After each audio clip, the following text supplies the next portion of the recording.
Hi, I'm Herbie Fletcher, and this is my catch-up.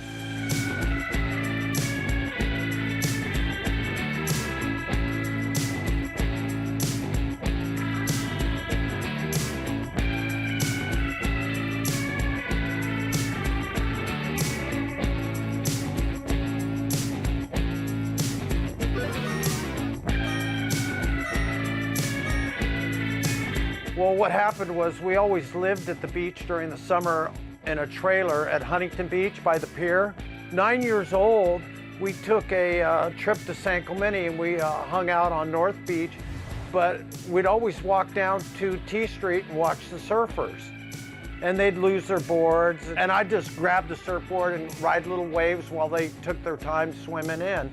And then the bigger guys, older guys, come get their board, and they didn't have a problem with it. You know, I was just playing with it. So I went back to Pasadena, had a paper route, and saved up $27 and bought me a Velzy Jacobs out of the newspaper. And so my dad took us down to Doheny where all the surfers go, right? And my brother had a surfboard, and so we went surfing, and it was really natural for me because I was a gymnast at the time. It was so much fun, I couldn't believe it, man. Just little waves, but a big board, and you could just travel on them. It was the best thing in life, man, just going surfing. But my mom would come out on the pier when I'd be ditching school to surfing, and she'd be, "I know you're under there, I know you're under there." She'd be yelling at me at the pier, and I'd hide under the pier. And so it was pretty funny, but there was no wetsuits in those days. So it was pretty cold. I'm from Huntington Beach and Pipeline, because I moved to Pipeline as quick as I could. Quit high school and I was there. And I lived at Sunset, but I'd walk every day in the afternoon. After surfing Sunset, I'd walk down to Pipeline. In '65, I got a tube ride there. It was insane for me, just being a little kid. And I think in '67, they put it in the magazine, Riding the Tube. It was tips on how to ride the tube.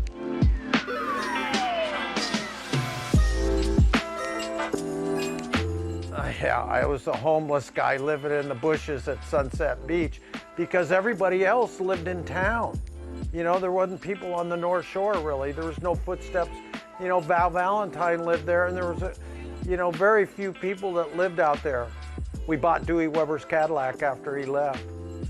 I think it was $100. It was a '56 Cadillac, and so that was a big bed in the back seat, in the front seat, and there was 4 of us that bought it together.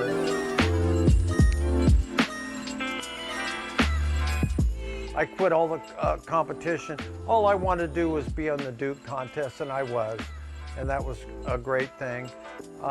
There was no money in it, so I made surfboards.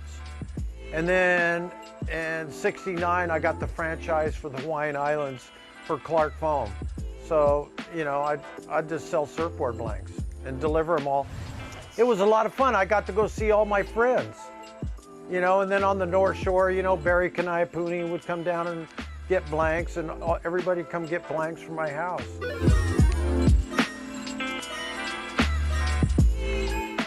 Dibi's dad was a Makaha surfer. Walter was always a judge at the Makaha Surf Contest, and his daughter Joyce Hoffman was the world champion. And so I'm on the beach at Makaha in '65, and I see Dibi, and she's practicing tandem with Don Hansen. Corky Carroll left my gun, because we're on the same team. He left his gun, which turned into my gun, a Dick Brewer 10-4, I think it was, or 10-2. He left it at Joyce Hoffman's house, and somebody told me, "Oh yeah, Corky left the board at Joyce Hoffman's apartment, and it's right over there, in Makaha area." And so I walked over there, and this girl was out front. It was Dibi, and I go, "Hey, do you know where Joyce Hoffman's staying?" And she goes, "Oh yeah, that's my sister." And I just went, "Whoa." And so she took me up to the apartment. I got my board and I got the meter, and and about 6 months later, we were at a surf contest and we got together. She was 14 then. she ran away with me in '68 to Pipeline. And her dad came looking for us and stuff, and oh, he didn't find us. We went to Maui and had a great time in Lahaina for a few months, but it got pretty radical with a lot of drugs over there, so we decided to leave and go back to the North Shore and live. It was in the same vein because her sister was a surfer, her dad was a surfer, her mom was a beach chick, and you know, they got to like me and understand what was going on. And, you know, we had grandkids, or their grandkids, you know, Christian and Nathan.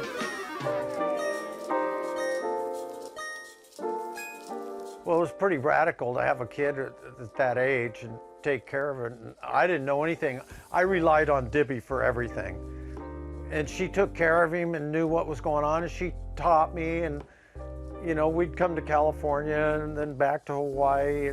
But then when Christian needed to go to school, we moved to California.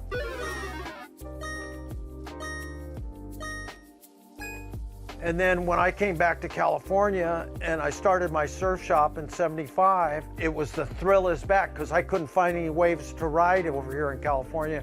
And so I had a longboard. I always had a longboard in my quiver. I'd even ride it on the North Shore in the summertime at Rocky Point. Well, what I thought about was there was no surf in California. And so I had my longboard, and so I'd go surf Trestles and, you know, Newport and whatever. In the bigger days, I'd ride my shortboard, but most of the days are small. And so what do you do when it's small? I want to go surfing. I'm a surfer. And so I go, the thrill is back. I started making longboards. I went to Hobie and asked him to glass my surfboards, and oh, we don't do longboards here. And I go, well, there's a 8.6 gun, you know, a lightning bolt gun you're glassing. We don't do longboards. I go, well, this is a 8.6 longboard, so what's the big deal? We don't do longboards here. And so I went down to Ricky, and he goes, oh yeah, man, we'll kill it. He glassed 500, you know, it made his day, you know, because he was making boards, and then he started making longboards as well. I sold 500 longboards the first year I was in business, but then the longboard thing really kicked in, and, you know, other people started making them, you know, up and down the coast. It's a freak wave. And so I called up Jerry Lopez, who lived on Maui at the time, and I go, hey, Jerry, call me when the surf's coming up. I want to come to Maui and ride my longboard at Maalaea. And I made lots of waves. But when I got there, Buttons and Owl and a bunch of guys, Mark Liddell, are on the this grass. They had a little room there. We get there, and I bring out this board, and I'm walking to the beach, and those guys, hey Herbie, and they're laughing at me. They're going, what is that thing? I go, well, I'm gonna go out there and hang 10 and do 360s on the nose. They started rolling on the grass when I said that. And so anyway, I went out and did it, and they blew their minds. And this is the shot. I'm really high on the face of the wave, and you had to hang high in the face of the wave, and you know, it's a wave that you never cut back. You take off on the shoulder, paddling for the shoulder, and you don't do any turns. You're up there really high in the face of the wave. And if you go to the bottom, you're done.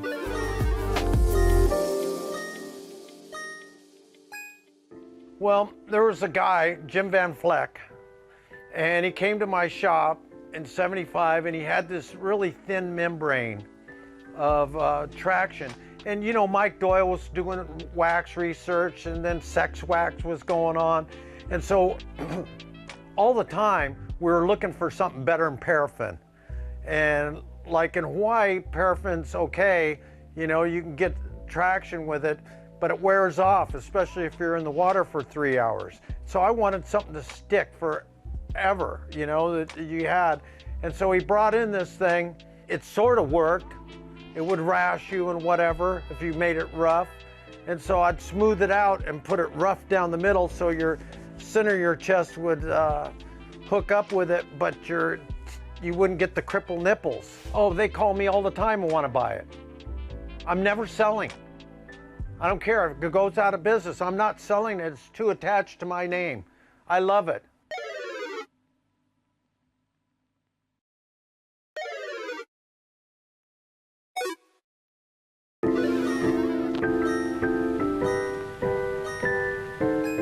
Okay, everybody made surf films in those days. They weren't videos. And what I did was I made a promo for Astrodeck, you know, with Michael Ho, Sean Thompson, and Court Launer, the sailboarder. And I did this promo, and I had so much film afterwards. I go, what do I do with all this stuff that I shot? So I had a friend in the music business, so I go, hey, can you supply me with music? And I got all the footage to make a surf movie. So I didn't know that I was making a surf movie, filming all this stuff. And then we put it together and made Wave Warriors, the first one. And it was so fun putting it together because I got to watch all these guys surf and surfing over and over and over again. To make the movies in those days, it was Super 8 film. You'd have to send it out to develop it. You had little 3-minute reels, right? That you'd splice together and you'd go through and oh, that one looks good. And so trim that and stick it in a box and number it and put it listed on the log sheet. Number 1, Dane Kaloha or whoever it was, right? And I'd just tape it to the box and tape all the way around this big box. So it was all coiled in this big box. Then we'd take it out of the box and we'd splice it together, and I'd take it and we'd have movies, and Phil Edwards would come and all these old surfers, and I'd do it at Flippy's house.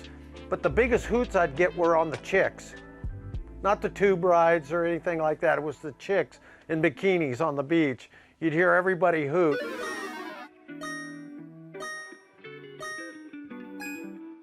Julian Schnabel I've known since I've been about 17. You know, I met him in Texas. He was a surfer at a surf contest that I won, and these guys pull up in a red Mustang, and I go, hey, can I ride with you guys? You know, they're just hanging out. And so I jumped in there, and Julian was in the back seat. And so I've always kept in contact with Julian, and he became a big artist, and but he became a filmmaker as well. And so he was making this movie, Basquiat. And he goes, hey, he called me up and said, hey, Herbie, do you have any of this, film of backlit waves? And I go, yeah, I got a bunch of it. And so I sent him Wave Warriors 2 with this big second reef wave pipeline backlit, right? Anyway, so I sent it to him, and he had Basquiat looking up in between all the skyscrapers in New York with a big wave. You know, and he was talking about, oh, I want to go to Hawaii, because he always wanted to go to Hawaii. And I was always a painter. We'd always paint surfboards, but when I was a kid, we'd always paint album covers, you know, because that's all we had to work on. Or I'd paint the wall in the house, you know, with big flowers and leaves and stuff like Hawaii. In the Quonset hut, we had the all going around the top of the roof, and then there would be a window which you'd see sunset breaking out. Yeah, we always painted and drew and, you know, whatever. And I worked in oil, and then I found acrylics, you know, about the time I was 17, and that would dry fast so I could do it in my room. Did you ever see the rainbow surfboards? They were colorful. They had all kinds of patterns on them. I just loved it. I love color. I still do. It's all around me.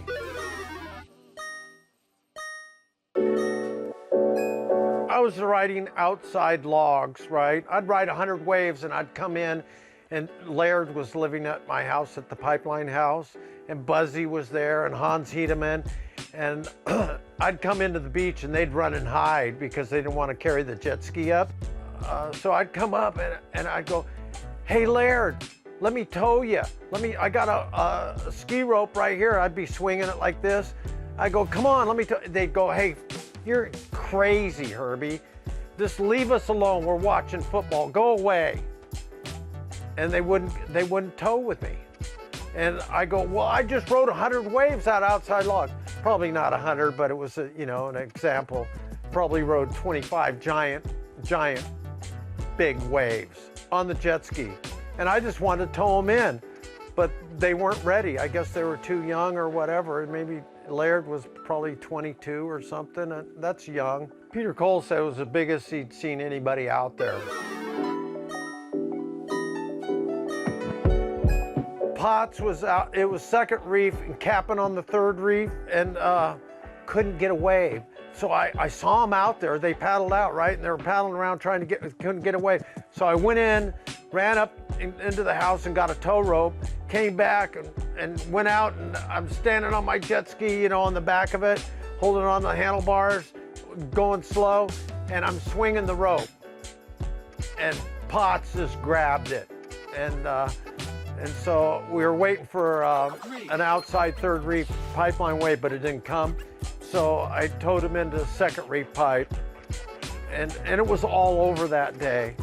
And he got a good tube on that wave and went to the beach. And then Carol grabbed it, and Kong grabbed it.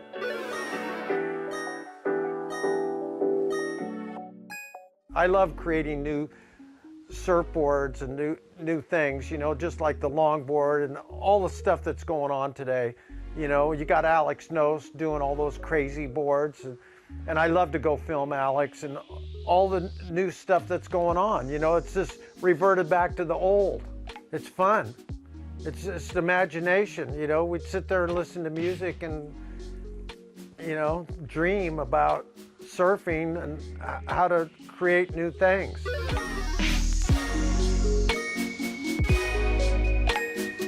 Well, Nathan scares me.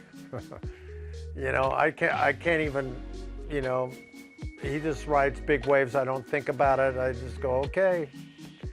And that's the attitude you got to take. It's okay. If you can get out there and do it, it's okay.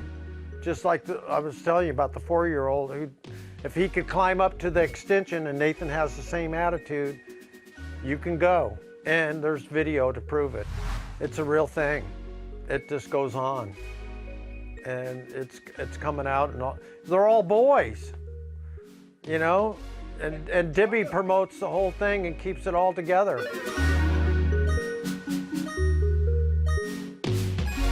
I'm still surfing, damn. I'm not stopping. Well, I go to work every day, pretty much, except the weekends. And if there's surf, I go surfing in the afternoon when it's nice. I don't like to get up those early cold mornings anymore. I like it nice and warm. But I paint a lot, and I do sculptures and dream a lot. I have meetings and we talk about different things. I still make movies, and I love going to Hawaii, standing on the beach, taking photographs all day. I don't go to lunch. I sit there all day, and people will go, well, I'm gonna go to Haleiwa and have a warm lunch. I go, well, you're gonna miss it. As soon as you go, it's lunchtime, everybody leaves the beach. I guess one of the good guys is gonna paddle out and you're gonna miss it. You're gonna be gone. You know, I've done my own thing, I've done well. And in the art world, you know, it was just a progression of surfing to go into art and do it, because I didn't feel that I could surf the end of my life, you know? And so I knew I could do art and surf and gradually get there.